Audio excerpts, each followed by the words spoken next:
James Blunt ne s'attendait sans doute pas à ce que la célébrité puisse lui apporter autant de problèmes. En 2005, après avoir fait l'armée, il se lance dans sa passion première, la chanson. Et autant dire qu'il fait sans doute le meilleur choix de toute sa vie puisque sa chanson You're Beautiful est un véritable succès dans le monde entier. Cette même année, il interprétera même cette chanson lors de la cérémonie civile de Sir Elton John et David Furnish. Si est-il la vue de son ex-petite amie avec un nouvel homme dans le métro qui lui a inspiré les paroles de cette chanson.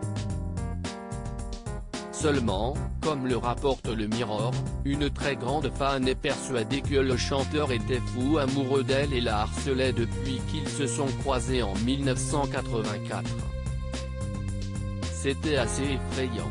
Elle est persuadée qu'elle est la femme du métro que j'évoque dans ma chanson.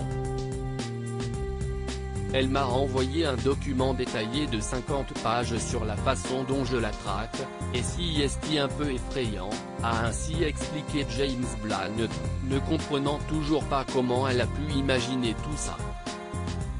Il se souvient avoir rencontré la fan à plusieurs reprises lors de concerts.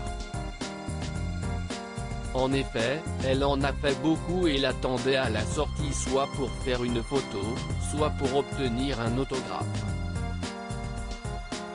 Alors qu'elle affirmait que leur rencontre remontait à 1984, l'artiste n'a eu aucun mal à prouver le contraire puisqu'il n'avait que 10 ans à ce moment-là et surtout, il s'est rendu pour la première fois aux États-Unis en 2002. Il n'y était donc pas en 1984. James Blunt n'a pas pour habitude de se plaindre de ses harceleurs. J'ai eu quelques harceleurs, mais je n'ai pas l'impression de devoir toujours en parler car ils m'ont offert de merveilleux cadeaux, a tout de même ajouté le chanteur avec tendresse.